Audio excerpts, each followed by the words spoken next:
Silakan Pendeta Kuntara. Baik, selamat sahabat-sahabat sekalian, kita akan bahas satu judul yang sangat penting, yaitu asal-usul Abraham. Untuk pendahuluan sudah bisa membahas tentang perjalanan Babel ke Kanaan, itu pengalaman daripada Abraham dan juga pengalaman daripada umat Tuhan. Kita juga akan perjalanan dari Babel ke Kanaan. Kemudian mengapa pelajaran ini penting? Oke.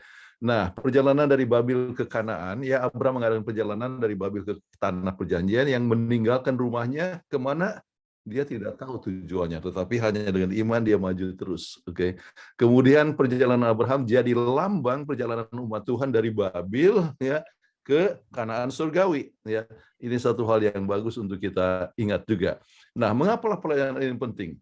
Kita belajar Tuhan berkomunikasi dengan manusia dari waktu ke waktu. Ya, sebetulnya sesudah Nuh, yaitu keturunan ke-10 sesudah Adam, ya Tuhan berkomunikasi. Kemudian sekarang Tuhan berkomunikasi kembali kepada Abraham, itu adalah keturunan yang ke-20. Jadi Tuhan tetap ingat kepada umat Tuhan dan memikirkan keselamatan manusia, dan melalui pengalaman daripada Abraham sebetulnya menyediakan jalan supaya dia jadi berkat kepada untuk semua orang di seluruh dunia. Baik, kita belajar iman Abraham yang taat kepada panggilan Tuhan. Kita belajar sifat Abraham yang tidak mementingkan diri dan siap berkorban untuk orang lain. Kita lihat pengalaman dia dengan Lot itu bagaimana. Perjalanan Abraham meninggalkan Babylon menuju Kanaan ya adalah lambang, bukan lambing, lambang perjalanan umat Tuhan. Kemudian kita belajar teladan pertama dalam persepuluhan. Baik, nah sekarang apa yang bisa kita pelajari dari ayat hafalan? Siapa yang baca ini? Peggy? Silakan Joy.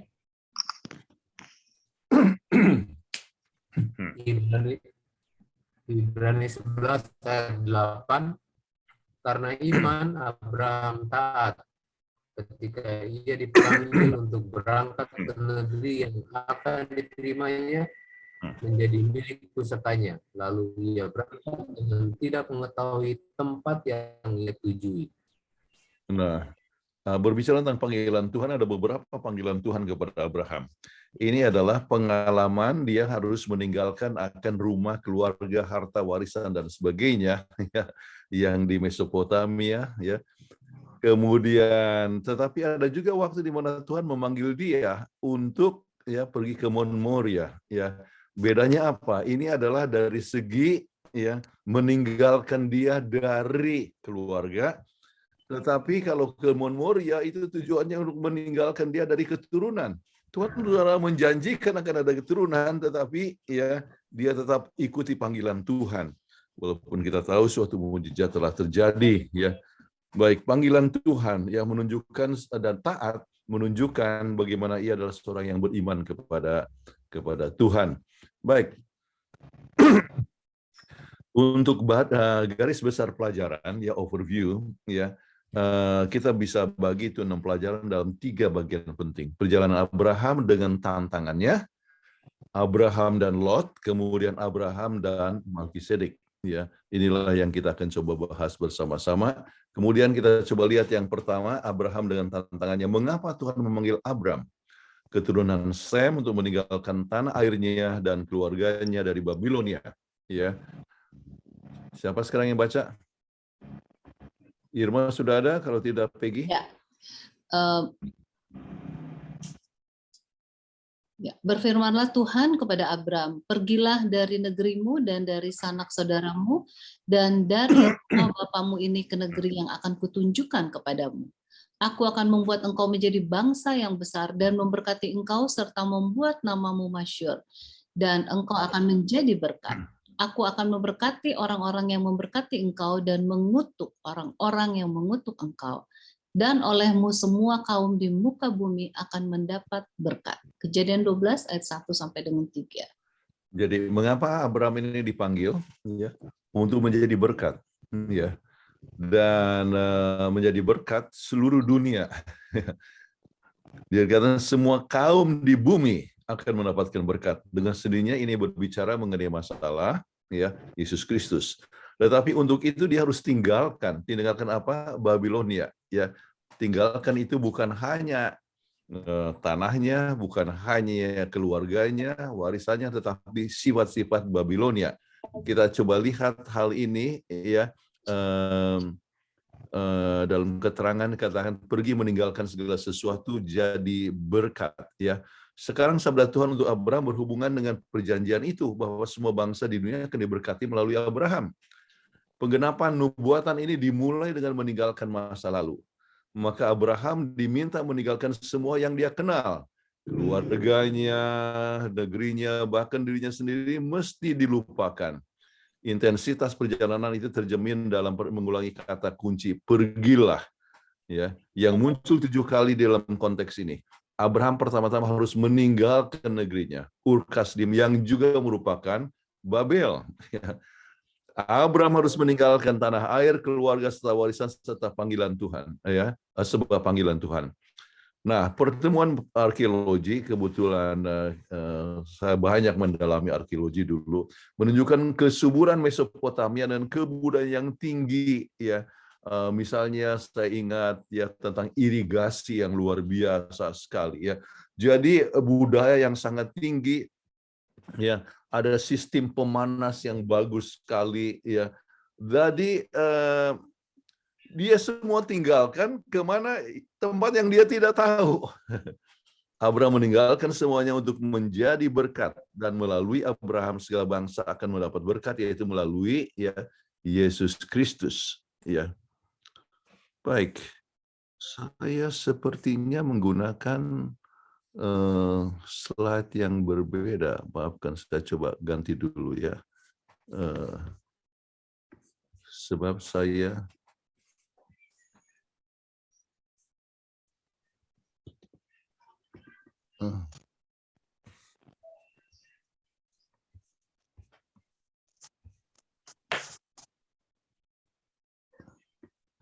Oke.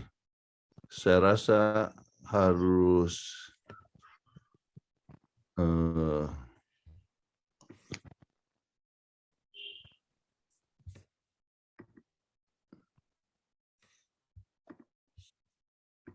oke, maafkan. Oke.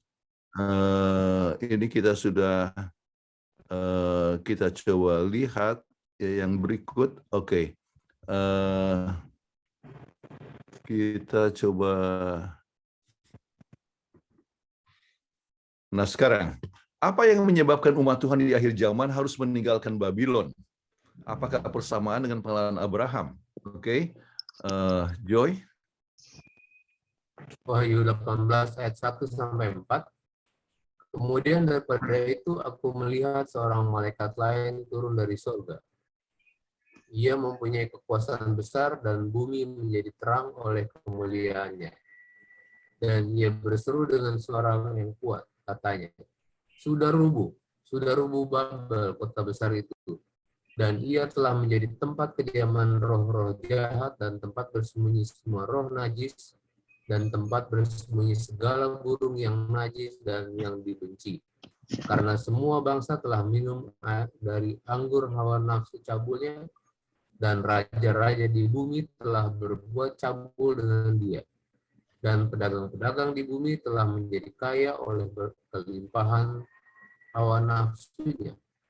Lalu aku mendengar suara lain dari surga berkata, pergilah kamu, hai umatku, pergilah daripadanya, supaya kamu jangan mengambil bagian dalam dosa-dosanya, dan supaya kamu jangan turun di malapetaka. Terima kasih. Oke, jadi katakan pergilah kamu. Jadi apa namanya, panggilan untuk keluar, come out of my people, ya. Nah, ini rupanya kita lihat hubungannya yang dekat dengan panggilan ya daripada Abraham. Sama seperti Abraham harus meninggalkan segala sesuatu di Babel, kita pun dipanggil untuk meninggalkan Babel. Panggilan Tuhan di akhir zaman untuk meninggalkan Babel. Ya, come out of my people. Segala kemewahan Babel dan kebingungannya harus kita tinggalkan agar kita menuju ke tanah Kanaan. Nah, ini ada pertanyaan ya yang baru saya ketik tadi pagi. Apakah ada sifat Babel yang kita harus tinggalkan?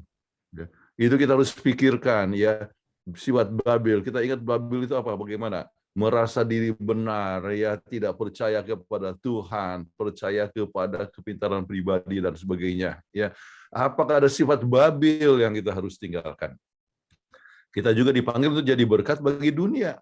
Ya, Kanaan yang kita tuju adalah Kanaan surgawi. Seruan nyaring di akhir zaman agar kita keluar dari kebingungan dengan kuasa hujan akhir yang dapat menyelesaikan pekerjaan di seluruh dunia. Ya, jadi seruan nyaring di akhir zaman, ya, ini berbicara mengenai masalah, ya, memandang kepada Yesus Kristus. Nah, sekarang kita coba lihat di sini perjalanan Abraham dan tantangannya. Bagikan pengalaman pada saat Tuhan memanggil Anda untuk meninggalkan masa lalu dan mengikuti akan pimpinannya. Ini adalah satu hal yang dapat direnungkan secara pribadi atau dibagikan di dalam kelas, ya, bagaimana Tuhan memanggil kita dari kehidupan masa yang lalu dan memulai satu hidup yang baru. Jadi panggilan atau pengalaman daripada Abraham boleh betul-betul teraplikasikan dalam hidup kita masing-masing. Kemudian lebih lanjut, mengapa Abraham meninggalkan Kanaan dan mengadakan perjalanan ke selatan ke Mesir? Apakah masalah yang Anda lihat dalam perjalanan ke selatan? Kita coba lihat Kejadian 12 ayat 10.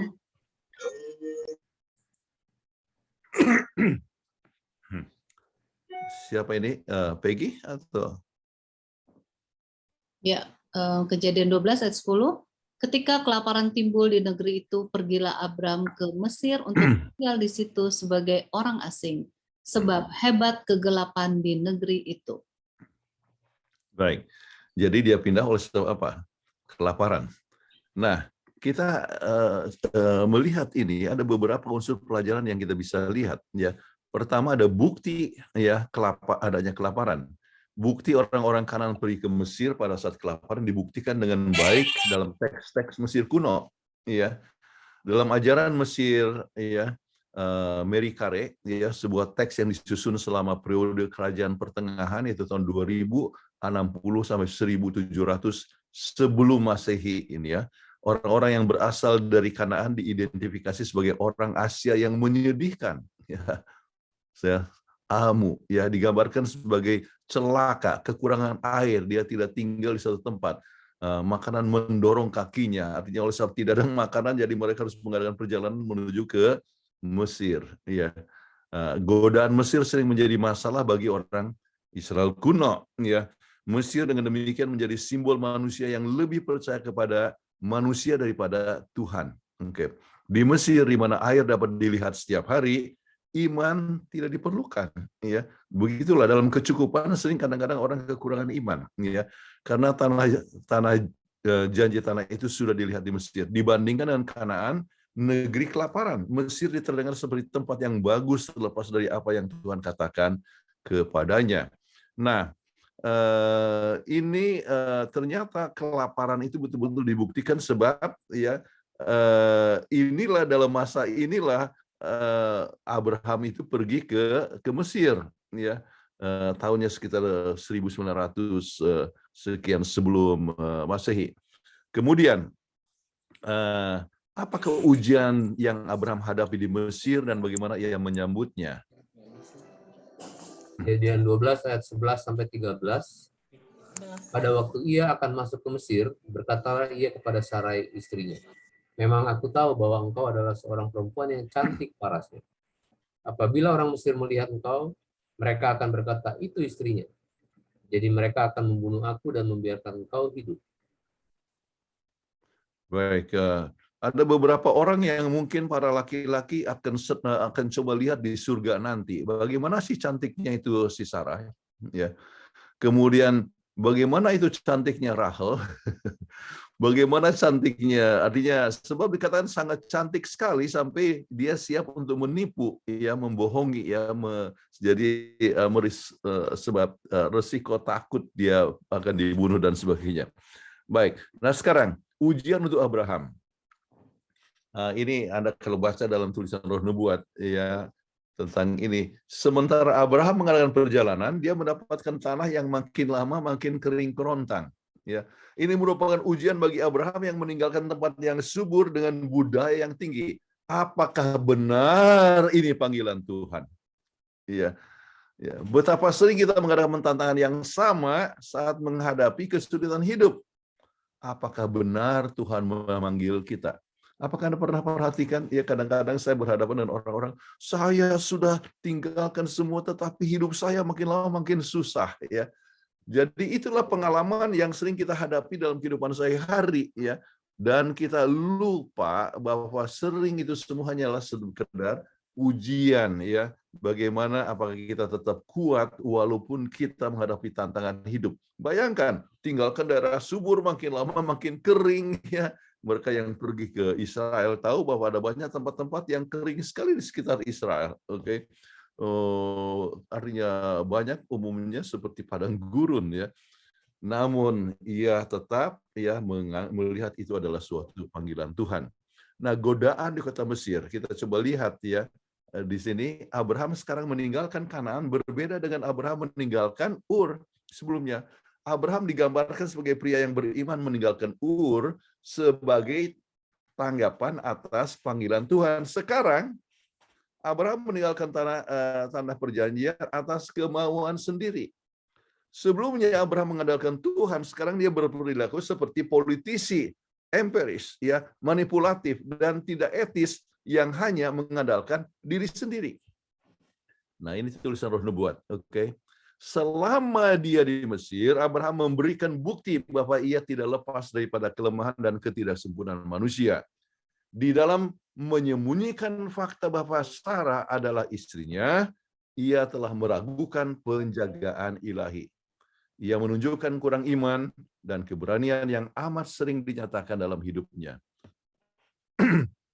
Apa yang kita lihat di sini? Ya, adalah bagaimana ya seorang hamba Allah yang hebat bisa membuat kesalahan, ya, tapi Tuhan tidak tidak tinggalkan Tuhan. Ya, ketika perjanjian baru berbicara tentang Abraham sebagai contoh keselamatan oleh kasih karunia, artinya hanya itu adalah sebab kasih karunia. Ya, karena bukan anugerah, Abraham seperti kita semua tidak memiliki harapan. Jadi dalam kelemahannya, ya, Tuhan masih tetap menjaga dia, ya, dan dia belajar daripada kesalahan tersebut. Nah, saya percaya itu pengalaman kita masing-masing. Kita semua sudah pernah salah, ya. Kita semua sudah berdosa, ya. Tetapi Tuhan bisa melihat adanya satu potensi dalam hidup kita untuk menjadi guru sekolah Sabat, ya, untuk jadi pengkhotbah. Tuhan melihat potensi kita untuk menjadi saksi. Itulah sebabnya dalam kelemahan kita Tuhan dapat menutupi dengan kasih karunia-Nya. Kemudian kita boleh mempunyai hidup yang makin lama makin berkembang. Baik. Apakah hasil daripada penipuan Abraham? Silakan. Siapa ini, Peggy? Kejadian 12 ayat 17.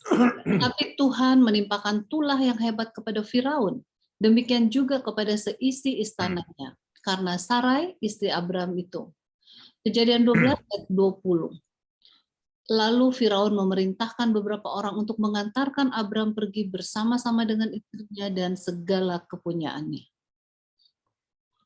Baik, jadi kita bisa lihat bahwa ternyata akhirnya dia boleh dibilang diusir lah, ya, dari Mesir, ya. Sebenarnya dia bisa menjadi saksi yang luar biasa, ya, kalau seandainya dia tidak membohong. Oke, baik. Namun demikian, ya, meninggalkan Mesir ada suatu hal yang sangat positif. Jadi apakah pilihan positif yang Abraham buat setelah dia diusir di Mesir? Ya, kita coba lihat Kejadian 13 ayat 1-4. Maka pergilah Abraham dari Mesir ke tanah Negeb dengan istrinya dan segala kepunyaannya, dan Lot pun bersama-sama dengan dia. Adapun Abraham sangat kaya, banyak ternak, perak dan emasnya. Ia berjalan dari tempat persinggahan ke tempat persinggahan, dari tanah Negeb sampai ke dekat Betel, di mana kemahnya mula-mula berdiri, antara Betel dan Ai, ke tempat mesbah yang dibuatnya dahulu di sana. Disitulah Abraham memanggil nama Tuhan. Baik, kita coba lihat, ya, bagaimana bahwa ada sesuatu yang positif. Sebab sesudah meninggalkan ya Mesir, dia dapatkan kemana? Betel, ya, tanah Negeb, itu adalah daerah Kanaan. Itulah yang Tuhan janjikan. Tidak perlu sebetulnya dia ke Mesir, ya. Namun ya ini adalah tempat yang begitu baik sekali, ya. Kemudian muncullah masalah. Sebetulnya ya oleh sebab terlalu banyak dia punya ternak dan sebagainya, dan dia bersama dengan keponakannya Lot yang juga makin lama makin kaya, maka terjadilah pertengkaran. Kemudian apa yang menjadi sikap daripada Lot yang luar biasa. Kejadian 13 ayat 8 dan 9 saja sebetulnya dari ayat 5 sampai 13 ya, tetapi kita bacakan saja 2 ayat ini. Kejadian 13 ayat 8 sampai 9. Maka berkatalah Abram kepada Lot, janganlah kiranya ada perkelahian antara aku dan engkau, dan antara para gembalaku dan para gembalamu, sebab kita ini kerabat. Bukankah seluruh negeri ini terbuka untuk engkau? Baiklah, pisahkan dirimu daripadaku. Jika engkau ke kiri, maka aku ke kanan. Jika engkau ke kanan, maka aku ke kiri. Ini luar biasa. Saya ini adalah salah satu inti dari khotbah saya kalau berbicara tentang kekeluargaan ataupun persatuan. Ya, jangan ada pertengkaran di antara aku, ya, perkelahian di antara aku dan engkau. Ya, kenapa? Sebab kita ini kerabat. Kita ini bersaudara. Jadi kalau orang bersaudara jangan bertengkar, ya. Kita ini bersaudara, yaitu datang daripada darah yang sama. Nah, kita semua sudah dipersatukan, kita sudah ditebus oleh darah Kristus, kita semua adalah satu tubuh, ya. Kita ini bersaudara. Itulah sebabnya kita jangan bertengkar, ya. Tetapi sifat yang sangat penting adalah dia siap untuk mengalah. Bukankah dia yang jadi paman, ya, uncle, ya, tetapi dia yang kasih pilihan. Kalau kamu ke kiri, ke kanan, ya, saya akan ke kanan. Luar biasa sekali, ya, luar biasa. Nah, tabiat Abraham adalah saat adanya pertikaian antara hamba Abraham dan hamba Lot, Abraham sendiri yang mengusulkan kesepakatan damai dan mengizinkan Lot untuk memilih terlebih dahulu suatu tindakan kemurahan hati dan kebaikan yang menunjukkan seperti apa Abraham itu. Luar biasa, ya. Fakta bahwa Lot memilih bagian yang paling mudah dan terbaik untuk dirinya sendiri, ya, dataran yang banyak airnya, tanpa mempedulikan kejahatan para tetangganya di kemudian hari, jelas mengungkapkan suasana tentang keserakahan dan karakter yang dia miliki. Rasa memilih baginya mengingatkan kita kepada orang-orang kuno yang juga memilih siapa saja yang disukai mereka. Kita coba lihat di dalam pengalaman apa? Zaman Nuh, toh, mereka memilih siapa saja yang disukai. Jadi bayangkan, ya, sudah 11 keturunan, ya, tetapi ya dia juga suka memilih yang menunjukkan kepentingan diri, ya. Jadi sebaliknya Abraham adalah tindakan iman. Abraham tidak memilih tanah itu, dia berikan kepadanya oleh kasih karunia Tuhan. Tidak seperti Lot, Abraham melihat tanah itu hanya atas perintah Allah. Hanya ketika Abraham terpisah dari Lot, barulah Tuhan berbicara kepadanya lagi. Jadi Tuhan memberikan tanah tersebut menunjukkan itu adalah disebabkan kasih karunia Allah, bukan oleh sebab jasa-jasa atau perbuatan Abraham. Jadi Abraham menunjukkan suatu sifat yang luar biasa sekali. Oke. Nah, sekarang kita coba lihat, apakah risiko bagi Lot yang mendirikan tenda mendekati Sodom? Ya. Jadi dia Anda perhatikan itu, mendekati Sodom. Oke. Kemudian apa yang terjadi dalam ayat berikut? Kejadian 14 ayat 11 dan 12. Segala harta benda Sodom dan Gomora beserta segala bahan makanan dirampas musuh. Lalu mereka pergi. Juga Lot, anak saudara Abraham, beserta harta bendanya dibawa musuh, lalu mereka pergi. Sebab Lot itu diam di Sodom. Jadi dulunya mendekati Sodom, sekarang diam di Sodom. Dan bagaimana sifatnya? Bisa teruskan Kejadian 19 ayat 5. Mereka berseru kepada Lot, "Di manakah orang-orang yang datang kepadamu malam ini? Bawalah mereka keluar kepada kami, supaya kami pakai mereka."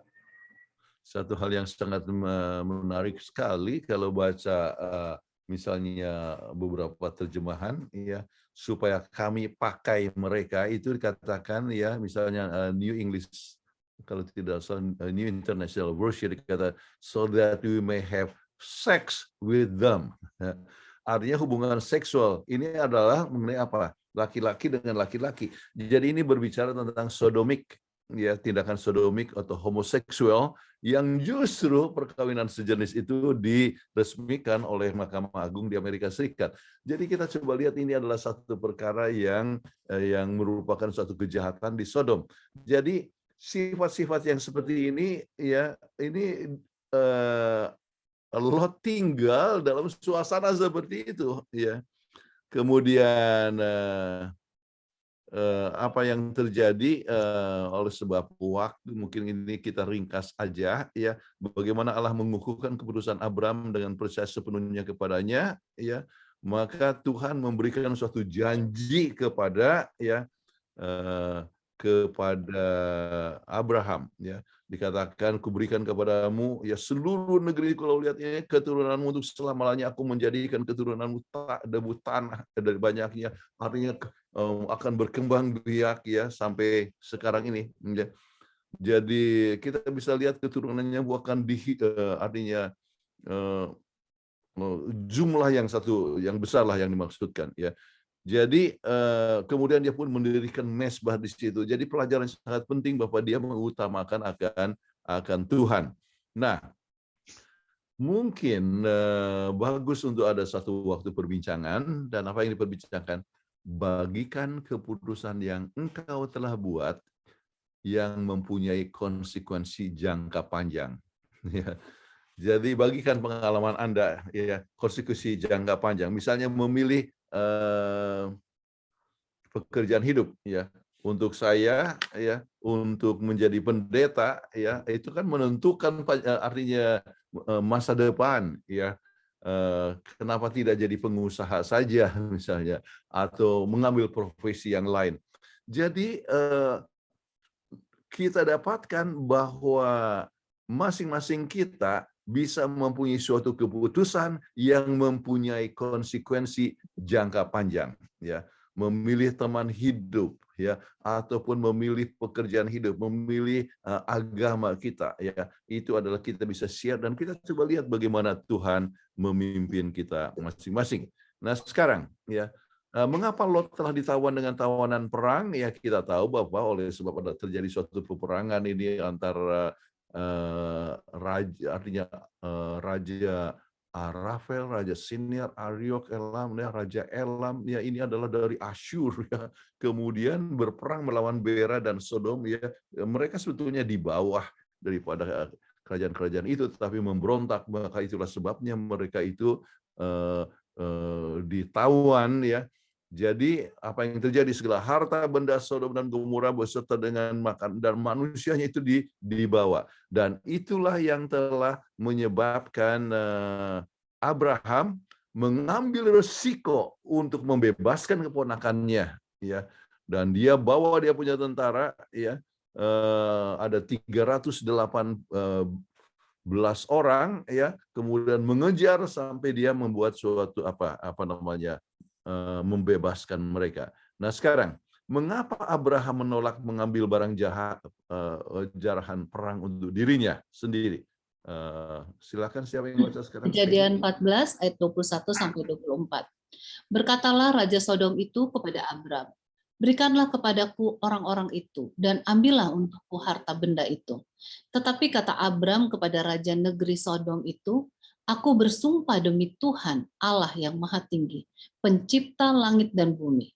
Aku tidak akan mengambil apa-apa dari kepunyaanmu itu, sepotong benang atau tali kasut pun tidak, supaya engkau jangan dapat berkata, aku telah membuat Abram menjadi kaya.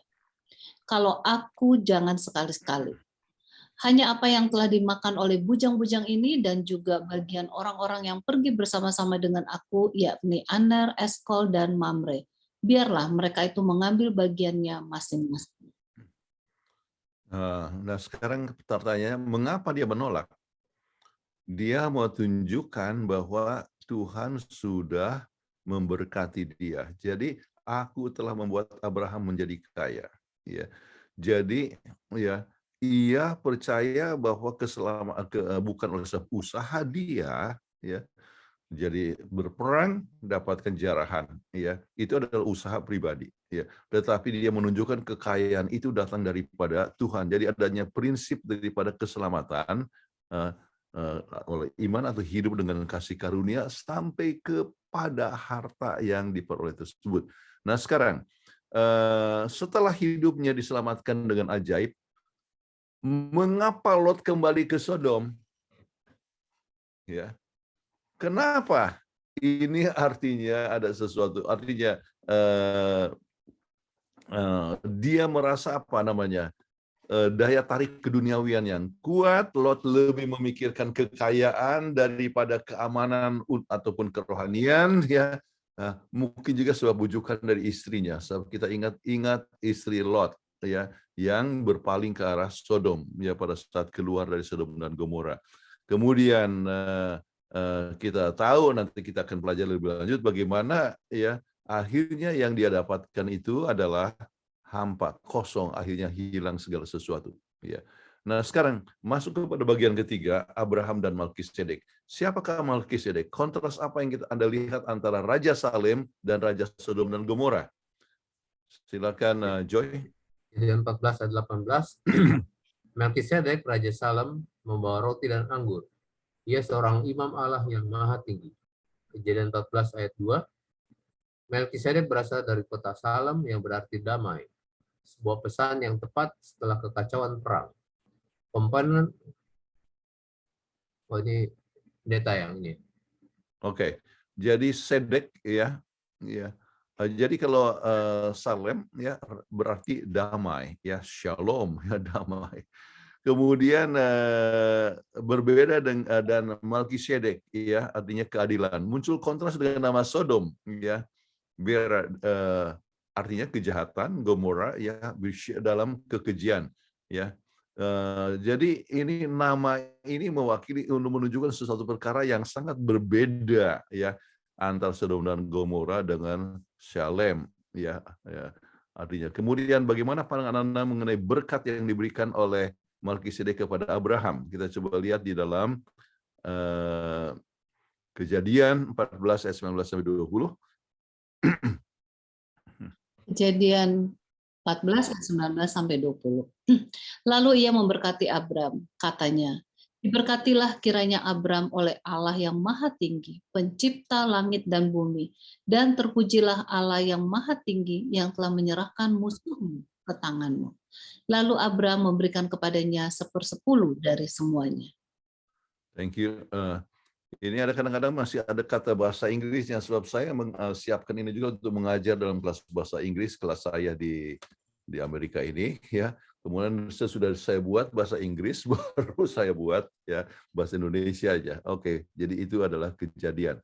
Nah, sekarang jadi Melkisedek memberkati Abram, ya. Satu hal yang sangat menarik yang menggunakan juga kata Allah yang maha tinggi, itu adalah satu istilah yang digunakan juga oleh Abraham, ya, pencipta langit dan bumi, ya, menunjukkan kebesaran daripada Tuhan. Dan oleh sebab itulah maka Abraham juga memberikan akan persepuluhannya. Nah, mengapa Abraham memberikan 1/10 dari semua harta yang dia diperoleh dari misi membebaskan tawanan? Kemudian kita coba lihat di sini yang kita dapatkan dari pelajaran sekolah sahabat kita. Ini adalah pertama kali Alkitab menggunakan kata imam, ya, Kohen. Keimamatan Melkisedek mendahului keimamatan Lewi. Fakta bahwa Abraham menggunakan gelar yang sama, yaitu El Elyon, yaitu Allah yang maha tinggi untuk Allahnya, di mana ia menggabungkan nama Yahweh dengan nama Allah yang maha tinggi, menunjukkan bahwa Abraham menganggap Melkisedek sebagai imam sah dari Allah pencipta. Meskipun Melkisedek termasuk dalam komunitas Kanaan, Tuhan telah memilih dia untuk menjadi wakilnya di antara orang-orang pada waktu itu. Terlepas dari asalnya orang asing, Abraham memberikan persepuluhan dan diberkati Tuhan. Sebab selain itu, banyak referensi tentang Allah, perjamuan suci dan dari anggur dan roti dan berkat dari nyanyian pujian yang ditujukan kepada Tuhan mengilhami sosok Melkisedek, orang Kanaan dengan makna rohani yang jauh di luar pertemuan biasa daripada raja. Oke. Secara khusus, firman Allah selanjutnya mempertahankan konotasi rohani ini. Mazmur 110 misalnya mengaitkan Melkisedek dengan nubuatan Mesias Daud di masa depan. Ya, diikuti oleh para penulis Perjanjian Baru yang menghubungkan keunikan keimamatan Melkisedek dengan Yesus, dan kita tahu itu adalah buku Ibrani yang kita pelajari kuartal yang lalu. Baik, bagaimana kesaksian hidup Abraham telah memberikan pengaruh kepada cucunya yaitu Yakub, ya. Kita ingat pengalaman bagaimana Yakub juga berjanji untuk memberikan apa? Persepuluhan. Dan kedua ayat itu atau pengalaman Abraham dan Yakub menjadi dasar juga untuk kita mengembalikan persepuluhan. Ya, di samping buku Imamat pasal 27 ataupun buku Maleakhi pasal 3 ayat 10 dan sebagainya. Jadi kita selalu gunakan pengalaman daripada Abraham dan Yakub yang ternyata Tuhan berikan berkat yang limpah dan mereka mengembalikan persepuluhan. Baik, di samping mengembalikan persepuluhan dengan setia, apalagi yang apa yang dapat kita buat sebagai ucapan syukur kepada Tuhan. Jadi Anda bisa diskusikan di kelas. Apalagi ya yang kita bisa berikan kepada Tuhan di samping persepuluhan? Oh, kita berikan persembahan. Bukan hanya itu, talenta itu adalah termasuk waktu kita. Apa kita memberikan waktu kita untuk Tuhan? Ya. Dan kami sedang saudara-saudara adalah guru-guru sekolah Sabat, artinya Anda memberikan waktu untuk mengajar. Ya. Waktu untuk belajar itu adalah sesuatu hal yang merupakan tanda bersyukur kepada Tuhan. Kemudian mungkin banyak yang suka untuk membantu. Kita punya panti asuhan. Ya. Kita ada panti asuhan ataupun juga orang miskin, ataupun juga orang misalnya janda-janda tua yang banyak janda tapi kaya, ya. Tetapi janda yang miskin yang kadang-kadang tidak ada lagi makanan untuk dimakan, apakah kita bersyukur kepada Tuhan dengan membagikan kita punya sebagian daripada makanan kita untuk mereka? Baik. Nah, sekarang kesimpulan. Ya. Abraham dengan iman meninggalkan keluarga, harta warisan, tanah air, pergi menuju ke tempat yang dia tidak tahu. Dia taat kepada Tuhan sebab percaya kepada Tuhan. Walaupun seorang yang percaya kepada Tuhan, namun dia punya kelemahan saat di Mesir dengan membohong. Ini menyebabkan dia diusir dari Mesir. Bahaya materialisme, ini kesimpulan ketiga. Mendekati terus hidup di Sodom, akhirnya kehilangan semuanya. Bayangkan, ya ini adalah satu pelajaran penting untuk kita masing-masing, ya. Banyak orang yang mendekati ya tempat-tempat yang berbahaya, terlibat di dalam bisnis yang membahayakan, ya, hidup di dalam kelimpahan, akhirnya apa? Hilang semuanya, ya. Hilang semuanya. Itu sangat berbahaya, ya. Sikapnya kepada Lot adalah sikap yang tidak mementingkan diri. Ini luar biasa sekali, bijaksana dan penuh kasih dan siap menanggung resiko. Ya, dia menyerang, artinya menghadapi musuh. Ini luar biasa sekali nih Abraham, ya, membawa 318 daripada pekerjanya. Jadi sifatnya yang tak mementingkan diri, ya, menjadi teladan untuk banyak orang. Kemudian mereka mendekati tempat bahaya, akhirnya berada di tempat bahaya, ya, dan harus menanggung risiko dari tindakannya. Jadi mendekati tempat berbahaya, akhirnya berada di tempat bahaya, menanggung risiko. Itulah pengalaman daripada Lot. Oke. Abraham menghormati Imam Melkisedek dan memberikan persepuluhan yang menjadi teladan untuk kita semua. Baik, mungkin ini beberapa hal yang Anda bisa diskusikan lebih lanjut, ya. Apakah Anda melihat kasih Allah yang tidak terukur dan tak pernah gagal dinyatakan dalam kisah ini? Ya, coba rundingan, pikirkan, diskusikan. Pelajaran apakah dari kisah ini yang dapat kita peroleh berhubungan dengan yang hidup di akhir zaman? Salah satu Bapak kita harus keluar dari Babylon, ya, tinggalkan sifat-sifat Babylon, ya, sifat-sifat yang membingungkan kadang-kadang. Kenapa bingung, ya? Satu waktu Pendeta Hancock pernah berkhotbah, ada Babylon di sebutlah di perguruan tinggi, ya. Kenapa? Di kafeteria tidak ada daging, tetapi pergi ke rumah dosen ada daging. Jadi mahasiswa itu, ya, bingung, ya. Jadi ada Babylon, yaitu kebingungan. Kalau kita tidak menghidupkan akan firman Tuhan, ya, maka itu bikin bingung kepada orang, bikin Babylon. Ya, kita harus tinggalkan sifat-sifat Babylon.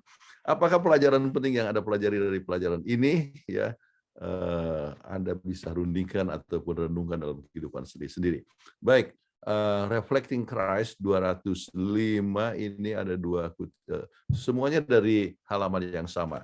Ini adalah Reflecting Christ, ini adalah renungan, buku renungan pagi dari Ellen G. White, tapi dikutip dari sini halaman 205. Boleh Peggy bacakan? Ya. Gereja Kristus harus menjadi berkat, dan anggotanya akan diberkati saat mereka memberkati orang lain. Tujuan Allah dalam memilih umat di hadapan seluruh dunia bukan hanya agar Dia dapat mengadopsi mereka sebagai putra dan putrinya, tetapi melalui mereka Dia dapat menganugerahkan kepada dunia manfaat dari penerangan ilahi. Ketika Tuhan memilih Abraham, itu bukan sekedar menjadi sahabat khusus Allah, tetapi menjadi media dari hak istimewa yang berharga dan istimewa yang ingin Tuhan berikan kepada bangsa-bangsa. Dia akan menjadi cahaya di tengah kegelapan moral di sekitarnya. Luar biasa sekali. Jadi apa yang terjadi? Misalnya, ya, dia selalu membawakan mesbah. Ya, jadi keluarganya, artinya keluarga daripada pegawainya saja itu 318 orang, ya, mengenal Tuhan melalui kehidupan daripada Abraham. Ya, luar biasa. Kemudian kita lihat lebih lanjut, ya. Kapanpun Allah memberkati anak-anaknya dengan terang dan kebenaran, tidak hanya agar mereka memiliki karunia kehidupan kekal, tetapi agar orang-orang di sekitar mereka juga dapat diterangi secara rohani. Kamu adalah garam dunia.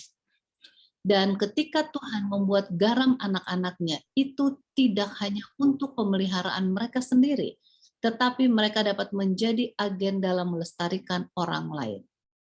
Apakah Anda bersinar seperti batu hidup dalam bangunan Allah? Kita tidak memiliki agama yang murni, kecuali agama itu memberikan pengaruh yang mengendalikan kita dalam setiap transaksi bisnis. Kita harus memiliki kesalehan praktis untuk dimasukkan ke dalam pekerjaan hidup kita. Kita harus memiliki kasih karunia Kristus yang mengubahkan di dalam hati kita. Kita membutuhkan jauh lebih sedikit tentang diri sendiri dan lebih banyak tentang Yesus. Amin. Luar biasa sekali. Jadi masing-masing kita dengan pertolongan Tuhan makin lama makin mengikis kita punya sifat-sifat diri yang merasa diri penting, merasa diri sanggup, merasakan diri ini luar biasa, ya. Kita kikis dan kita lebih mengutamakan Tuhan, ya. It's all about Jesus, ya. Segala sesuatu harus mengutamakan Yesus daripada kepopuleran pribadi, ya, ataupun juga sifat-sifat pribadi harus kita kalahkan hanya dengan kuasa Tuhan. Baik, masih ada waktu berapa? Ya, 34 menit untuk ruang tanya jawab. Iya. Silakan. Baik. Terima kasih Pendeta Huntara untuk materi yang begitu bagus, sangat mudah dimengerti, ya. Bagi yang setuju sama saya boleh kasih reaction, ya, untuk pelajaran kita. Dan saatnya adalah waktu untuk tanya jawab. Di kolom chat sudah banyak sekali pertanyaan Pendeta, dan juga mereka yang raise hand saya lihat sudah ada. Dan bagi mereka yang mau raise hand boleh klik, ya, raise hand, nanti saya akan panggilkan. Pertanyaan pertama dari Saudara Heri Ruskandi.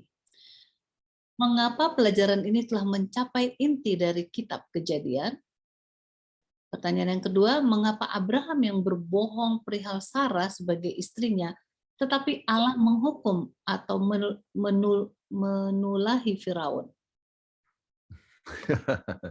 Oke, bagus juga ini Saudara Heri Ruskandi. Oke, yang pertama, telah mencapai inti daripada kitab Kejadian. Kenapa? Sebab ini berbicara ya bukan hanya inti daripada ini boleh menjadi inti juga daripada seluruh Alkitab ya atau Perjanjian Lama, yaitu bahwa semua orang mendapatkan berkat melalui keturunan Abraham.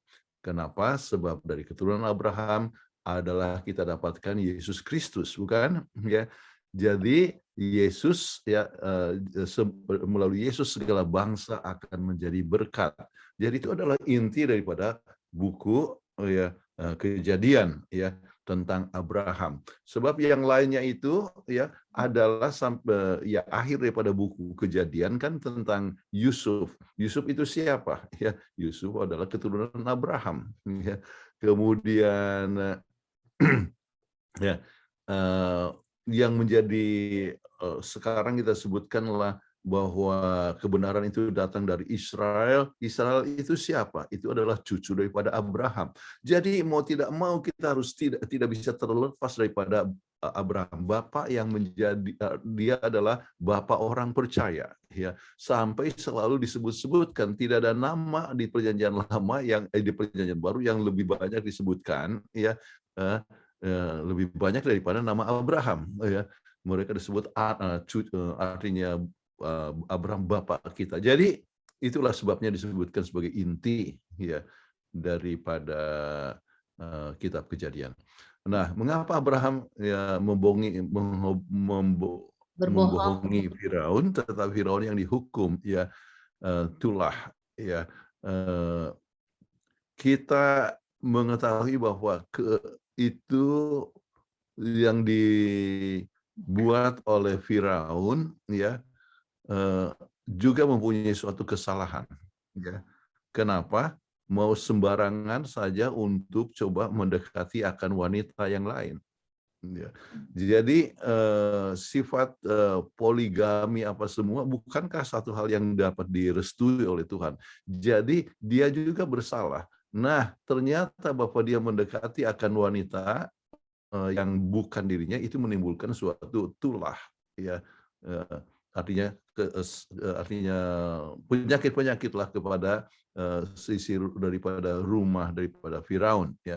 Jadi kesalahan Abraham adalah kesalahan secara etis ya dan kurang percaya kepada Tuhan, tetapi pada saat yang sama untuk Firaun pun ada juga salahnya ya. Oleh sebab dia kan sudah punya istri sendiri dan sebagainya, tetapi dia mau coba untuk mencari kesenangan lain dengan mendekati akan perempuan cantik. Oke? Baik, terima kasih Pendeta, semoga menjawab. Dan selanjutnya dari Saudara Billy. Selamat sahabat Pendeta Kuntaraf dan Ibu Peggy. Selamat sahabat juga. Pertanyaannya adalah tentang iman. Kita pernah mendengar jangan memiliki iman yang takabur. Artinya Tuhan memberikan kita juga akal budi untuk pertimbangan yang benar. Tapi di sisi lain, kisah Abraham, Tuhan minta dia dari Ur. Tanpa dia mengerti atau tanpa pertimbangan dari Abraham sendiri, ataupun kisah dikorbankan Ishak anaknya. Pertanyaannya, bagaimana kita dapat memiliki pengertian yang benar tentang iman ini? Oke, yang menyebabkan daripada pengalaman Abraham ya itu menunjukkan bahwa ia punya hubungan dengan Tuhan demikian erat ya, dan dia merasakan suara Tuhan ya. Jadi Tuhan berfirman kepadanya dan dia begitu peka kepada suara Tuhan ya, sehingga dia akan ikuti ya. Dan suara Tuhan yang dia dengar ya di saat dia berada di Ur ya. Suara Tuhan yang dia dengar ya pada saat misalnya pada saat dia berada di Kanaan ya, dalam buku misalnya Kejadian pasal 15. Jadi suara Tuhan yang dia dengar di Kejadian 12 ya, dia dengar juga suara Tuhan itu di Kejadian 15 ya. Suara Tuhan juga dia dengar di dalam Kejadian 22. yaitu pada saat dia harus ya mengorbankan anaknya. Jadi begitu peka kepada suara Tuhan, ya, maka ia ikuti apa yang Tuhan katakan. Nah, kalau kita mempunyai hubungan dengan Tuhan, ya, maka kita akan peka untuk mendengar suara Tuhan dengan menghindarkan hal yang dan tidak menganggap itu sebagai satu hal yang tak kebur. Ini tak kebur, yaitu adalah percaya yang salah. Misalnya, ya, waktu Yesus disuruh untuk menjatuhkan dirinya dari Ka'bah, ya, dan dikatakan ya, toh ada tertulis bahwa malaikat Tuhan akan mengangkat kamu dan sebagainya, melindungi. Jadi itu adalah takbur, ya, janganlah mencobai akan Tuhan Allahmu. Namun kalau untuk satu hal perintah Tuhan, saya ambil contoh saja, saya dipanggil ke Kupang, ya, panggil ke Kupang. Waktu masa Kupang itu belum ada public transportation, ya, belum ada itu namanya bemo ataupun angkot, itu belum ada tahun 71, ya. Kami itu harus jalan kaki, ya. Kami buat KKR itu 18 kilo. Dalam perhitungan dunia, ya, kenapa harus pergi ke sana? Tetapi Tuhan memanggil keputusan komite untuk ke sana. Ya. Jadi berangkat ke Kupang itu bukan takbur, ya, tetapi iman, percaya bahwa Tuhan sudah memimpin, itu adalah suatu keputusan komite. Ya. Tetapi kalau takbur, saya punya uang, ya, misalnya 1 juta, ya, daripada saya gunakan untuk makanan, ya, saya gunakan beli untuk lotre, oke. Toh Tuhan mencintai saya, maka saya beli lotre saja dan Tuhan akan bikin saya uang ini bisa berlipat ganda. Nah, itu adalah takbur, bukan hal yang Tuhan kehendaki. Ya. Jadi untuk mendapatkan pengertian iman yang benar, maka kita harus lihat apa yang dikatakan oleh firman Tuhan, oleh roh nubuat, supaya kita bisa bertindak sesuai dengan apa yang Alkitab dan roh nubuat katakan. Mudah-mudahan menolong Saudara Billy punya pertanyaan. Ya, baik. Terima kasih, Pendeta. Selanjutnya, Saudara John Parhusip. Pertanyaannya, kira-kira umur berapa dunia ditimpa air bah, dan setelah air bah, berapa tahun sesudahnya menara Babil didirikan? Jadi ini sebetulnya pertanyaan untuk pelajaran yang sudah lewat, ya, tentang air bah. Dunia itu, air bah itu sekitar 2.500 tahun sesudah penciptaan. Ya. Kemudian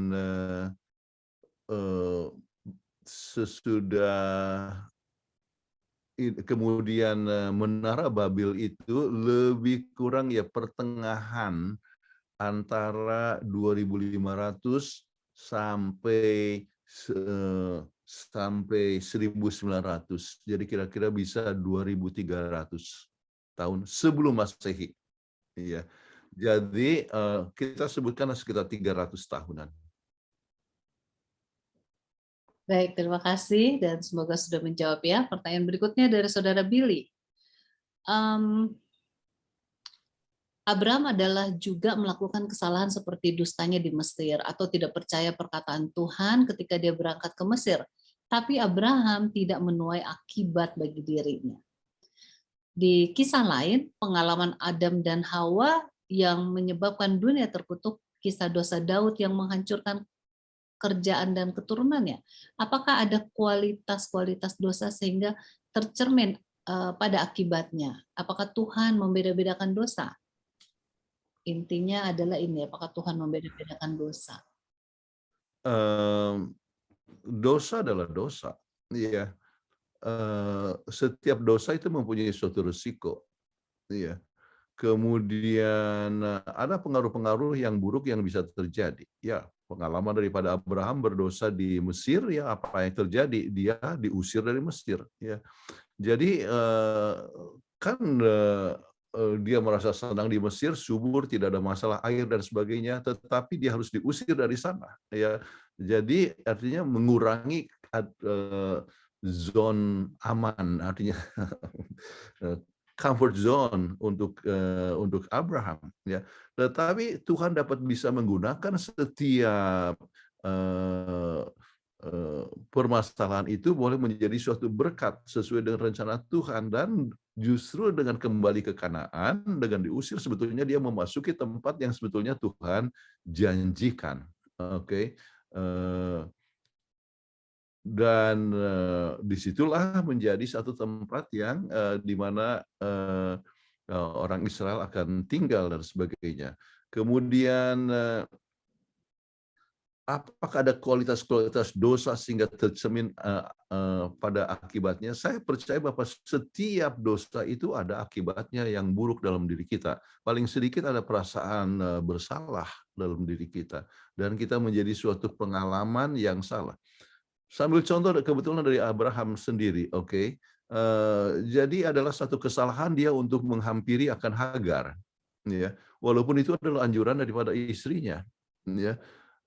Dia menghampiri Hagar, dan apa akibatnya? Ya, akibatnya adalah perpecahan keluarga, ya. Dan bukan hanya perpecahan keluarga, dan itulah yang menyebabkan masalah antara keturunan Arab dan Israel sampai sekarang ini. Ya, sampai sekarang ini bermasalah. Jadi setiap dosa, ya, senantiasa ada akibatnya. Apakah itu kepada perasaan diri kita sendiri, adanya suatu perasaan bersalah, dan sering kita boleh datang pada Tuhan supaya kita bisa bebas daripada perasaan tersebut, ya. Setiap pelanggaran ada masalahnya, tetapi ada yang langsung kita bisa lihat, tetapi sering ada diperlukan waktu yang cukup lama, ya.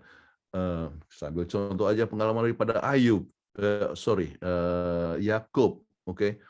Yakub, ya, dia membohongi orang tuanya dan sebagainya, ya. Kemudian apa yang terjadi dengan Yakub, ya? Akhirnya, ya, dia juga dibohongi.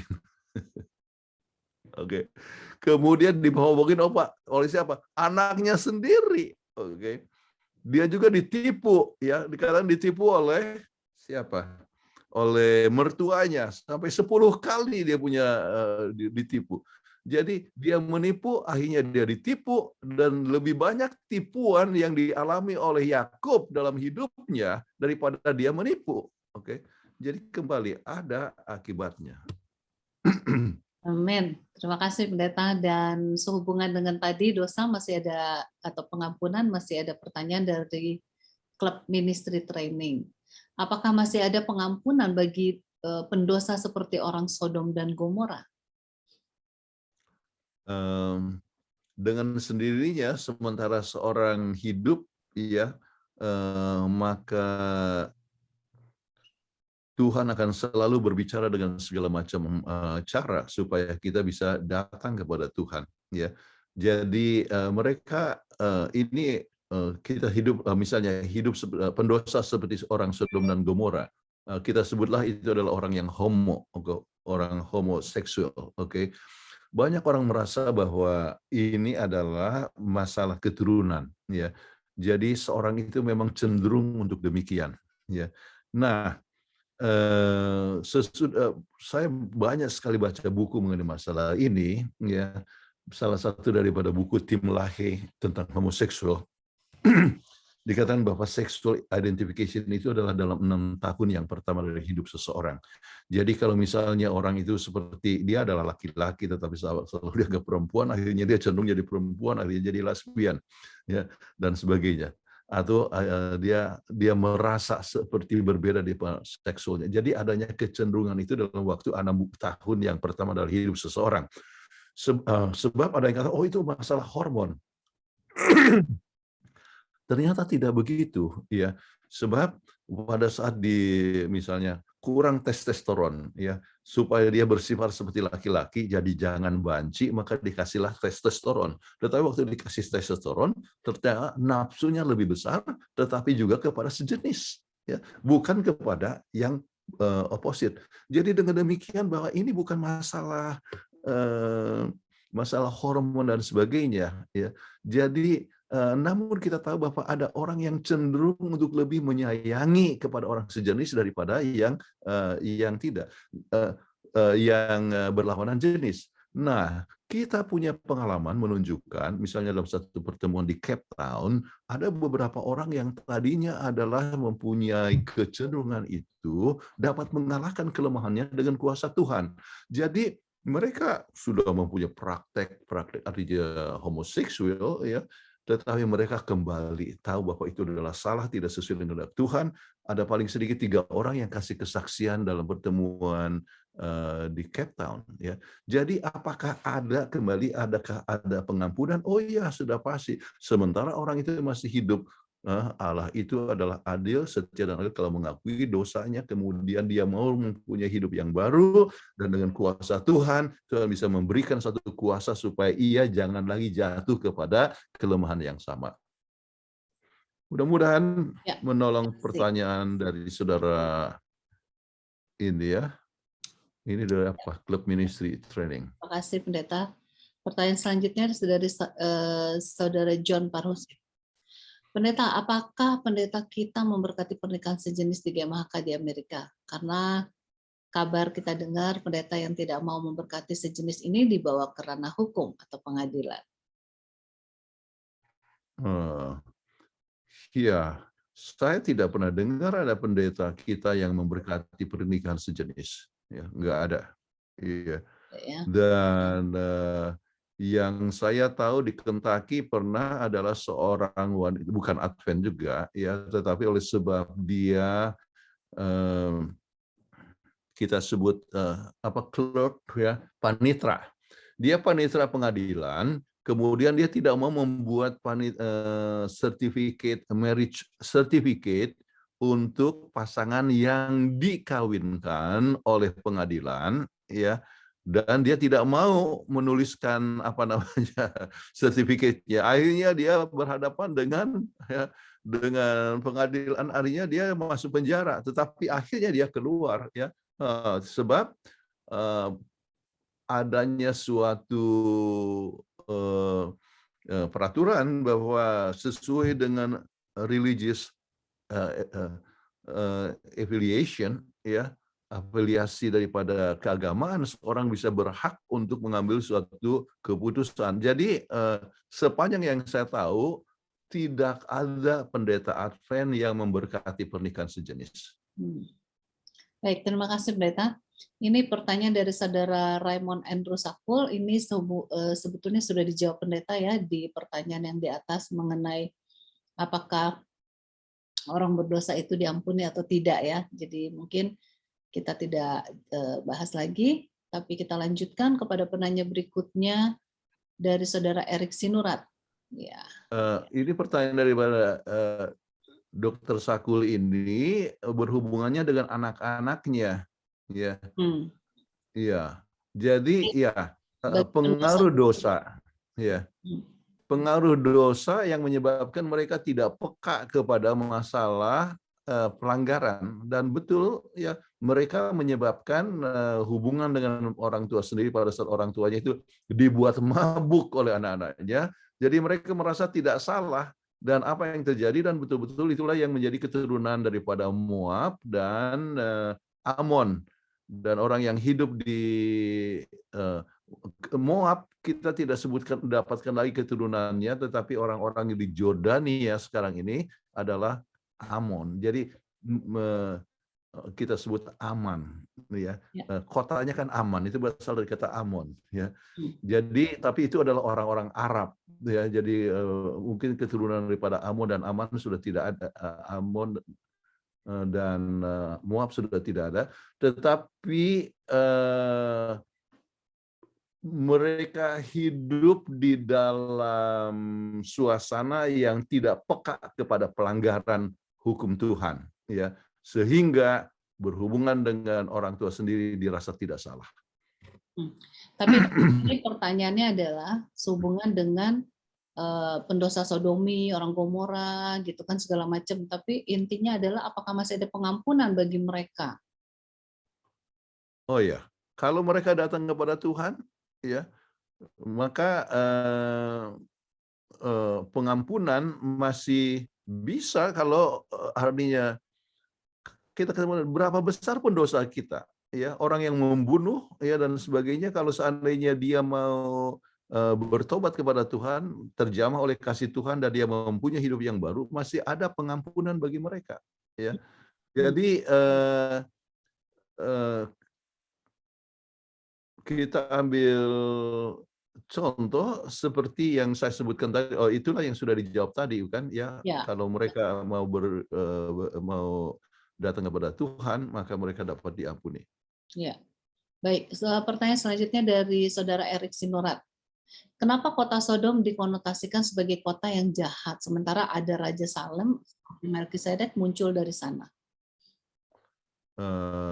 Ini Salem dengan Sodom dan Gomora itu berbeda, ya. Itu Salem itu adalah yang di Yerusalem sekarang ini, ya. Jadi itu memang berdekatan dengan wilayah Sodom dan Gomora, tetapi bukan, ya, bukan wilayah daripada Sodom dan Gomora, ya. Ini adalah Raja Salem, ya. Jadi bukan Raja Sodom, jadi bukan berada di Sodom dan Gomora, ya.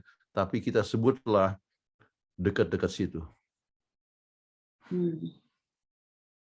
Baik, dari Saudara Teddy Surya Atmaja. Abram memilih daerah yang berlawanan dengan Lot. Padahal ini bukan perintah Tuhan, tapi akhirnya Abram tetap diberkati dari pilihannya. Apakah kita juga bisa diberkati Tuhan sekalipun itu bukan jalan Tuhan yang kita tempuh? Wah, ini menarik ini. Justru jalan yang dibuat oleh Abraham adalah jalan yang Tuhan kehendaki. Ya. Jadi dia menurut kehendak Tuhan, dan salah satu jalan yang ditunjukkan adalah, ya, dengan rendah hati, ya. Dan Tuhan tidak pernah merencanakan bahwa pas Abraham itu tinggal di Sodom, ya, bukan, ya, tetapi di Kanaan, ya. Tetapi memang Kanaan itu luas, ya, dan ternyata ada orang-orang jahat di situ, termasuk mereka yang di Sodom dan Gomora. Jadi apa yang dipilih oleh Abraham adalah masih tetap wilayah yang Tuhan rencanakan bagi Abraham, ya. Nah, pertanyaan disebutkan apakah kita juga akan bisa diberkati Tuhan sekalipun bukan jalan Tuhan yang kita tempuh. Ya, ini adalah hal yang harus kita berhati-hati, ya, sebab kita bisa membuat satu jalan yang salah dan coba mencari membenarkan diri. Oke, sambil contoh, Yunus. Tuhan katakan pergi ke Tarsis, tetapi dia bukan pergi ke Tarsis. Ya. Tuhan katakan pergi ke Niniwe, tetapi dia pergi ke Tarsis. Ya, artinya ke arah apa? Spanyol. Ya, bukan ke Niniwe, itu ke Niniwe ke atas. Ya, jadi dia disuruh pergi ke utara, tetapi justru dia pergi ke barat. Ya, nah, waktu ke sana dia dapat tiket. Artinya dia seperti diberkati Tuhan, kan, dapat tiket, artinya dapat kendaraan pergi ke Tarsis, ya. Tetapi dalam perjalanan itu ternyata tuh perjalanan yang kelihatan diberkati Tuhan, ya, sebab dia dapatkan kendaraan untuk pergi ke Tarsis, tetapi Tuhan dapat alihkan dia kembali. Artinya apa? Kalau kita coba mengambil jalan sendiri, ya, maka Tuhan bisa juga menggunakan kesempatan itu untuk supaya kita datang kembali sesuai dengan jalan Tuhan. Nah, kadang-kadang kita mengambil satu jalan yang salah, ya, tetapi Tuhan coba membawa kita untuk berpaling kembali kepada jalan yang benar, ya. Kalau kebetulan Tuhan berkati, kita ambil contoh saja, kita tidak jujur, ya, di kantor, ya, akhirnya kita punya uang banyak, ya. Apakah itu berarti Tuhan memberkati kita oleh sebab kita melanggar Tuhan? Itu bukan berkat dari Tuhan, tetapi oleh sebab kita punya kesalahan yang kita buat, tetapi masih Tuhan kasih kesempatan kepada kita untuk datang kepadanya. Jadi kalau seandainya dia sadar, dia mendengar suara Tuhan, maka jalan yang salah itu Tuhan boleh palingkan kita menuju kepada satu jalan yang lebih tepat di dalam kehidupan. Ya. Jadi bukan oleh sebab Tuhan memberkati, tetapi oleh sebab Tuhan masih mengizinkan kita punya jalan untuk supaya kita boleh berpaling kepada Tuhan. Mudah-mudahan ini Saudara Teddy Suryatmaja bisa mengerti apa yang saya maksudkan. Ya, terima kasih Pendeta. Selanjutnya Saudara Joni Samsoni. Pendeta, mungkin nanti jawabannya boleh diringkas supaya semua penanya bisa dijawab ya. Waktunya. Maaf ya, kadang-kadang terlalu panjang penjelasan saya. Penjelasannya jadi sebuah khotbah. Baik, dari Saudara Joni Samsoni. Apakah layak Abraham memberikan persepuluhan dari hasil perang atau pembebasan maksudnya ya, pembebasan tawanan? Sesuai dengan tradisi pada waktu itu, kalau orang itu berperang, maka dapatkan pampasan perang itu adalah satu hal yang logis, ya. Itu adalah satu perkara yang umum. Oke. Baik, selanjutnya pertanyaan dari Saudara Jimmy Fritz Siringoringo. Apakah Abraham karena takut disebut kaya karena mengambilnya, atau memang dia benar-benar tidak mau mengambilnya? Ini sepertinya ada jawabannya oleh sebab dia mau mengagungkan Tuhan adalah sumber segala berkat. Amin. Dari Saudara Edi Ringo. Itu pendek-pendek saya punya jawab ya sekarang. Tapi kan intinya ya. Apakah yang membedakan zaman Abraham dengan zaman kita sekarang, yaitu Abraham berpoligami, zaman kita sekarang poligami adalah haram? Iya, artinya tidak ada bedanya, sama-sama tidak disetujui Tuhan. Ya, kalau poligami daripada Abraham bukan berarti Tuhan menyetujui, ya. Justru itu sumber masalah sampai sekarang. Oke. Mohon teman-teman supaya mikrofonnya ditutup ya. Oke. Ya, pertanyaan selanjutnya dari Saudara Chandra Peter. Apakah ada maksud Tuhan dengan kelaparan di Kanaan atau ujian iman juga? Dari Ya. Setiap kesukaran yang kita hadapi adalah suatu ujian. Apakah kita masih percaya kepada Tuhan atau kita hanya percaya kepada diri sendiri? Atau kita mengandalkan Tuhan atau tidak ya? Baik. Ya. Dari Malingkas Naibaho, Saudara Malingkas Naibaho. Cara pandang Abraham dan Lot yang berbeda membuat ketegangan di antara mereka dan harus berpisah sebagai jalan pendamaian. Apakah di dalam keluarga atau gereja bila terjadi perbedaan pandangan lebih baik berpisah sebagai jalan damai? Gimana? Bisa iya, bisa juga tidak. Iya. Mengapa?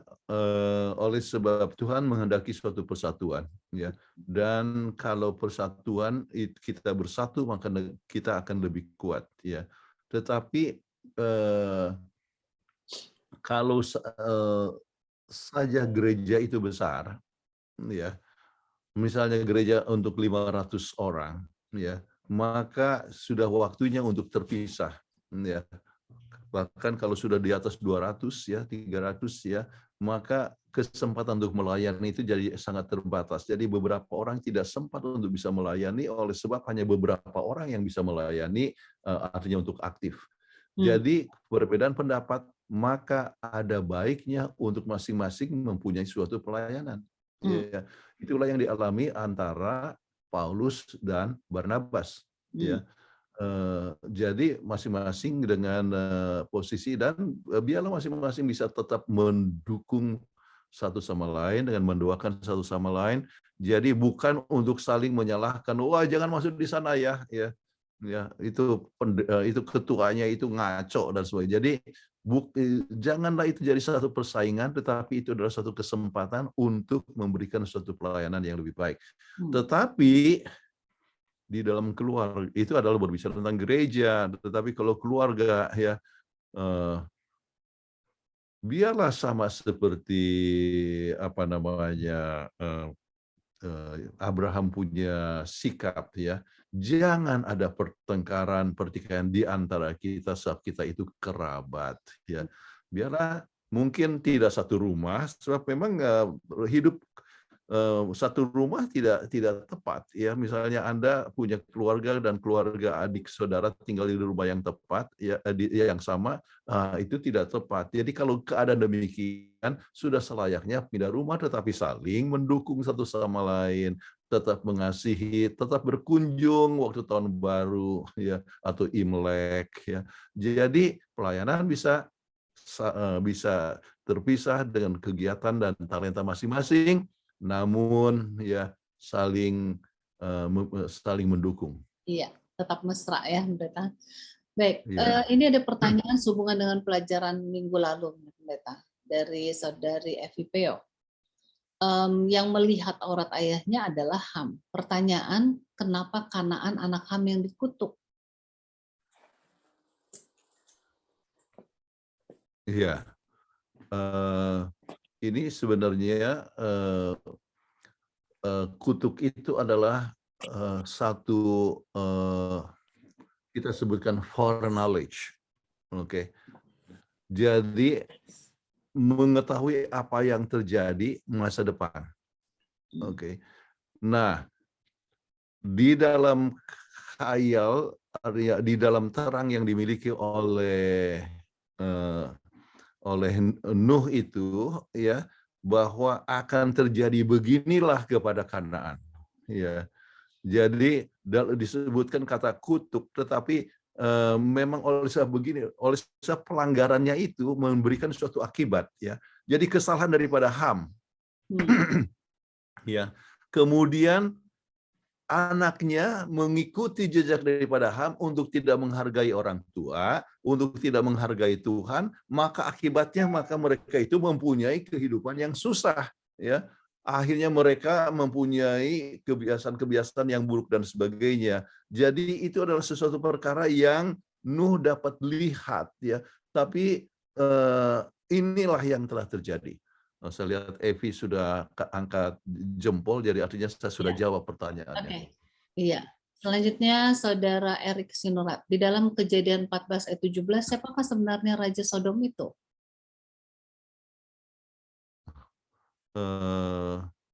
Anda lihat saja dia punya nama di situ, ya, ya, disebutkan, ya, ya. Iya. Baik, kita lanjut ya, Pendeta ya. Iya, teruskan. Ya. Dari Saudara Edmund Situmorang, poligami telah diperkenalkan sebentar. Oke. Dari Saudara Gunawan Cahyadi, Pastor Kon, dari mana saja? Ini kok jadi hilang-hilang.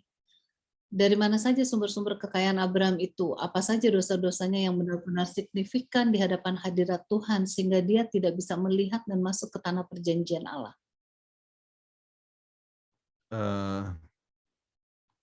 Yang mana ini? Dari Gunawan Cahyadi. Ya. Dari mana saja sumber-sumber kebahagiaan, artinya harta daripada Abraham. Waktu dia tinggalkan Mesir, ya, dia dapatkan banyak hadiah-hadiah. Ya. Jadi hadiah pada waktu itu dengan sendirinya bisa meliputi emas, perak, ataupun juga, ya, ternak. Ya. Kemudian itu dia bawa, ya, kemudian berkembang biak, ya, maka ternak-ternak itu menjadi sangat banyak sekali dan menjadi suatu harta, ya. Jadi oleh sebab, ya, binatang-binatang itu artinya ternak itu berkembang biak. Kemudian yang pertanyakan apa saja dosa-dosanya yang benar-benar signifikan di hadapan hadirat Tuhan sehingga ia tidak bisa melihat dan masuk ke tanah perjanjian Allah. Ini maksudnya Abraham kan tidak tiba di tanah perjanjian. Kesalahan yang telah dibuat, ya, dia berbohong kepada Firaun. Kemudian kesalahan yang lain adalah dia kurang percaya ya kepada Tuhan sampai akhirnya dia mempunyai gundik yaitu Hagar ya, dan dia menerima akibat daripada kesalahannya ya. Tetapi masuk ke tanah perjanjian, yang tidak masuk ke tanah perjanjian adalah Musa. Tetapi kalau Abraham dia dia tinggal di tanah perjanjian. Baik pendeta, kita berikan kepada yang raise hand nih, ada 3 orang. Saudara James Tambuwun, Saudara Lodi Surento, Saudara Marbun. Apakah masih bersama-sama? Masih ada ya? Ya, Oke. tiga-tiganya ada. Ya, ini kita punya waktu tinggal 5 menit untuk dibagi 3 orang, jadi mohon pertanyaannya singkat ya, langsung kepada pertanyaan. Oke, silakan Bapak James Tambuwun. Pak James Tambuwun ada? Selamat malam, selamat sahabat pendeta. Ya. Selamat sahabat, bagaimana Saudara Tambuwun? Ya, bisa kedengaran suara saya? Sudah? Oh, sangat merdu sekali. Ya, bisa pendeta. Oke. Pertanyaan saya pendeta. Dalam perjalanannya Abraham bertahan di kehampaan tanpa masa lalunya yang telah hilang dan tanpa masa depannya yang tidak ia lihat, di mana 2 panggilan ini yang membingungkan. Abraham dengar suara Tuhan yang meyakinkannya. Jangan takut, Kejadian 15 ayat 1. Setelah Abraham tiba di Kanaan, ada kelaparan, ia takut. Ini, dia ambil tindakan sendiri, pergi ke Mesir tanpa kompromi, tanpa bertanya kepada Tuhan, menunjukkan itu bahwa menandakan kelemahan Abraham sebagai manusia tidak luput dari dosa, atau memang skenario dari kitab suci ini menunjukkan kita bahwa siapapun dia, sehebat apapun tokoh yang ada di Alkitab, dia luput dari kelemahan atau kekurangan atau dosa. Itu.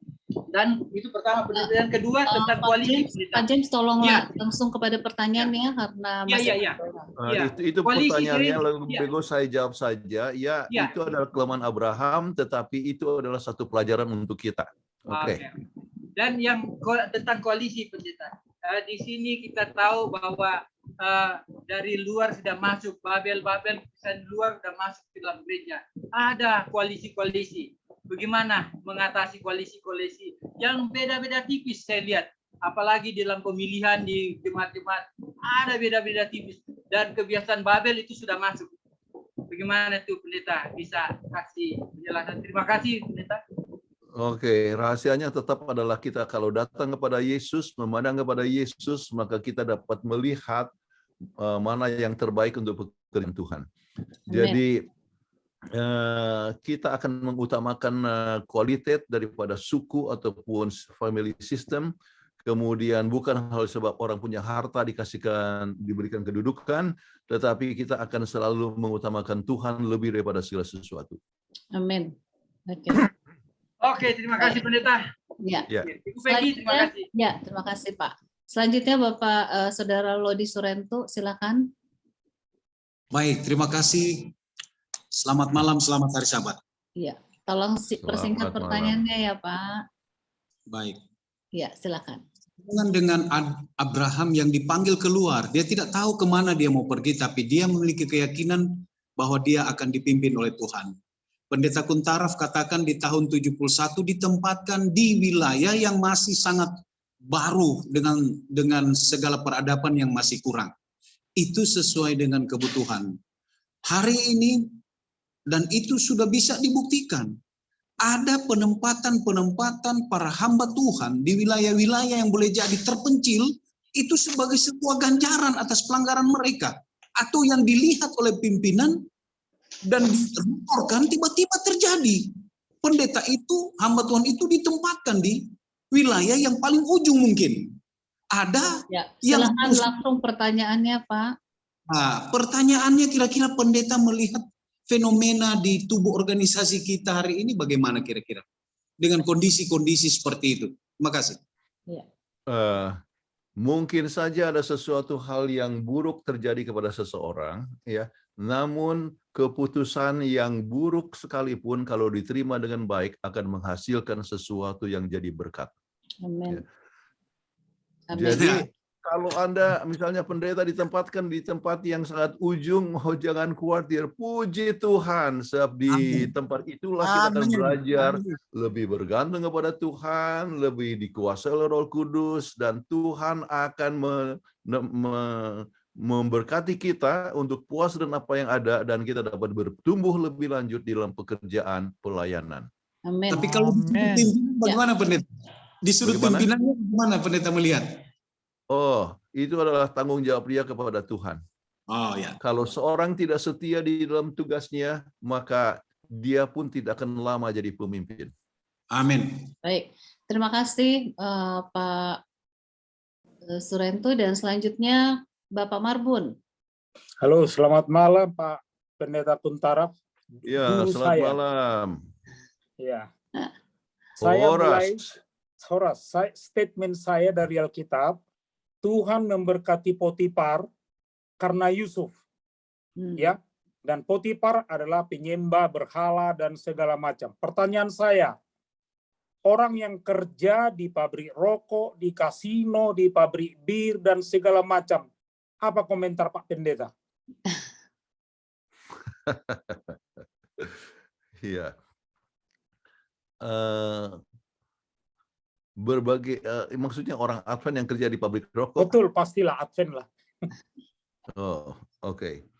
Saya percaya bahwa untuk umat Tuhan kita harus untuk menghindarkan, suatu pekerjaan yang tidak menjadi berkat bagi orang lain. Nah, tidak bisa disamakan Yusuf dengan kita, sebab Yusuf itu adalah budak belian.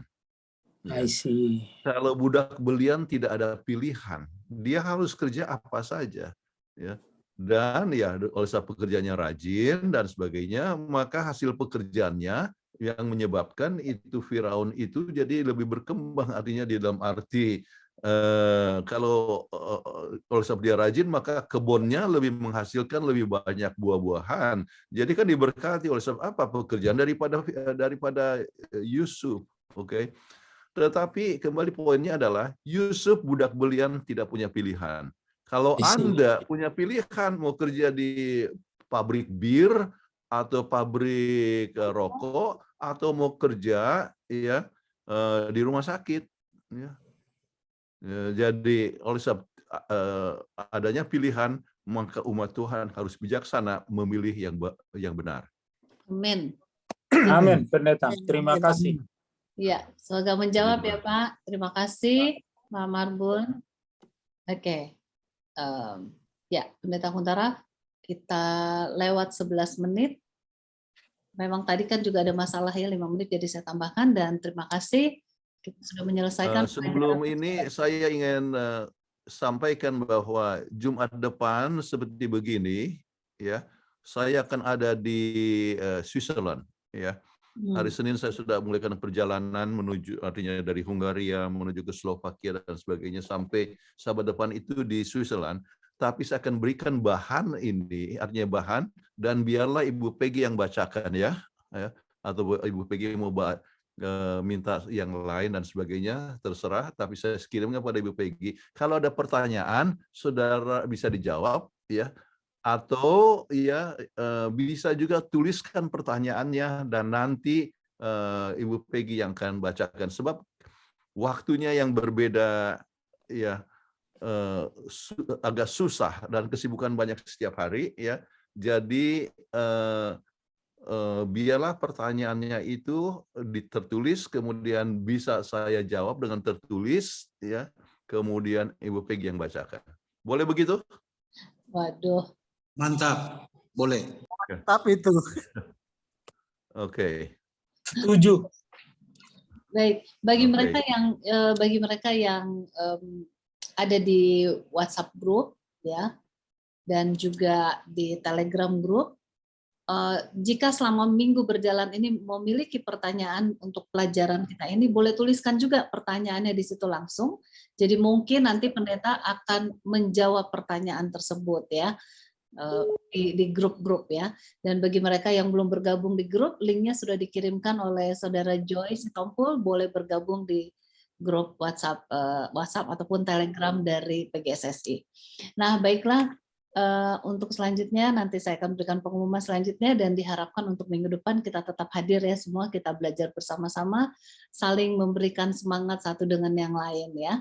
Dan kita akan tutup pertemuan ini. Sebentar saya akan kirimkan rekaman dan juga PDF-nya. Kita akan tutup pertemuan ini. Mohon kesediaan Bapak Raymond Andrew Sakul sudah buka kamera untuk tutup dalam doa, bisa ya? Bu Peggy, maaf. Bu Peggy, maaf saya mau minta bahan yang Jumat lalu, bisa Bu Peggy? Saya udah kirim loh ke Bapak, kehapus ya. Sudah ya? Saya kirim ulang, iya. Oh maaf karena saya lagi liburan, maaf ya. Enaknya liburan. Sudah ya? Iya. Nanti saya kirim lagi Pak. Oke. Oh iya baik dah. Nanti saya lihat. Ya boleh deh Bu Peggy kirim lagi deh ya. Mungkin ketelingsut. Terima kasih Bu Peggy. Terima Cepetan kasih dilihatnya kali Pak. Amin. Iya. Baik Pak. Bapak Gunawan, besok kita masih tetap ada Revolution of Hope ya. Oh iya baik. Minggu ya. Dan saya tunggu pertanyaannya. Iya. Oke baik, terima kasih. Jangan lupa bawa coklat dari Switzerland, Pastor Kuntara. Baik, semua diundang besok malam jam 8 malam waktu Indonesia bagian Barat mengikuti seri pelajaran Revolution of Hope dari Pendeta Kuntaraf ya. Nanti saya kirim linknya. Tadi lupa untuk dipromosikan. Baik, kita akan segera tutup acara ini dengan doa yang akan dipimpin oleh Saudara Raymond Andrew Sakul. Silakan Pak. Nah, kita berdoa. Ya Allah ya Tuhan kami, Bapa kekal, pencipta penebus kami, pemilik kehidupan kami sangat bersyukur kepadamu ya Tuhan. Engkau mengutus Pendeta Dr. J. Kuntaraf untuk memberkati kami dengan firman yang kami bersama-sama terima dan pelajari pada malam hari ini. Tuhan, pada waktu kami tidak setia dengan dosa-dosa kami yang begitu banyak, Engkau mengajarkan kami ada Yesus Juru Selamat yang bersedia untuk mengampuni kami. Tetapi ya Tuhan, kasih karunia-Mu yang berlimpah-limpah itu, kasih setiamu yang luar biasa, tidak menyingkirkan karakter yang harus dibangun di dalam Kristus. Karena syarat masuk surga adalah tinggal bersama Kristus dan karakter Kristus yang dihidupkan. Terima kasih untuk semua penjelasan pada malam hari ini. Ya Bapak, Pak Pendeta akan harus melayani di negeri-negeri yang jauh, di tempat-tempat di mana Eropa saat ini kami sangat ketakutan mendengarkan berita-berita dari sana. Tetapi pasti Engkau sangat berkuasa membungkus pendeta dan semua timnya dengan kasih karunia-Mu, damai sejahtera-Mu bersama dalam setiap bagian perjalanan. Mudahkan seluruh perjalanan dan biarlah semuanya aman sejahtera sampai tiba di tujuan dan kembali ke rumah dengan sukacita. Berkati juga Ibu Peggy yang memfasilitasi seluruh acara ini. Berkati semua umat-umat Tuhan yang sudah hadir dan berpartisipasi dalam kegiatan malam ini. Dikuduskanlah nama-Mu senantiasa ya Bapa, karena kami sudah berdoa untuk kemuliaan nama Tuhan Yesus. Amin. Amin. Amin. Terima kasih. Terima kasih untuk doanya. Ya. Untuk doanya. Amin. Baik semua. Dan untuk kita semua, Selamat hari kita akan tutup lagi. Ya, silakan boleh di-unmute. Selamat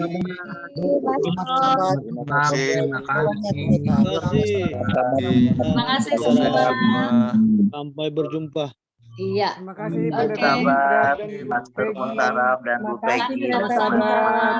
Terima kasih Bu Peggy. Selamat sabat. God bless you. 3, 2, mana ada dadanya? Sampai jumpa.